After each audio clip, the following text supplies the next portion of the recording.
2008 সালে হাসিনা হয়তো জিততো ইলেকশনে, কিন্তু যেই পরিমাণে সিট পাইছিল সেটা অবিশ্বাস্য ছিল। হাসিনার দল একাই 230টা আসন পাইছিল, আর জোট মানে জাতীয় পার্টিটাটি নিয়ে 263টা আসন পাইছিল, মানে বিশাল মেজরিটি।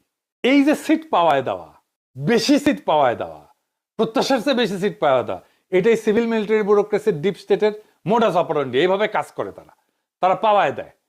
তারা ইলেকশনটাকে এমন ভাবে ইঞ্জিনিয়ারিং করে যে তারা যাকে ফেভার করবে সে বিশাল মেজরিটি পাবে।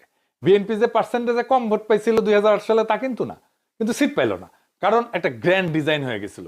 সিভিল মিলিটারি ব্যুরোক্রেসির সাথে ছিল নির্বাচন কমিশন। এই শাখাওয়াতি ছিল সেই নির্বাচন কমিশনার একজন।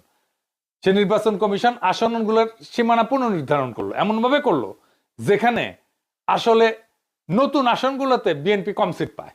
এটা কিভাবে হয়েছে এটা একটু বুঝায় বলি। ধরেন 2টা সিট, এই সিটে বিএনপির যেতে, ভালোভাবে যেতে, এই সিটেও যেতে, কিন্তু অত ভালোভাবে যেতে না, মার্জিন কম। এখন করলো কি, যে সিটে অত ভালোভাবে যেতে না, মার্জিন কম, সেই সিটে যে কেন্দ্রগুলোতে বিএনপি যেতে সেই কেন্দ্রগুলোকে এই আসনের সাথে যুক্ত করে দেওয়া হইল। তার মানে এই সিটে বিএনপির কম্পিটিশনটাকে দুর্বল করে দেওয়া হইল।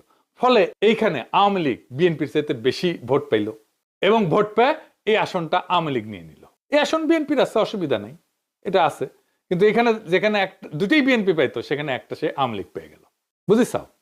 এইভাবে আসনগুলোর সীমানা পুনর্নির্ধারণ করে সে নিশ্চিত করছে যেন বিএনপির কনফার্ম সিটগুলোর মধ্যে কিছু কিছু বিএনপি হারায় ফেলে।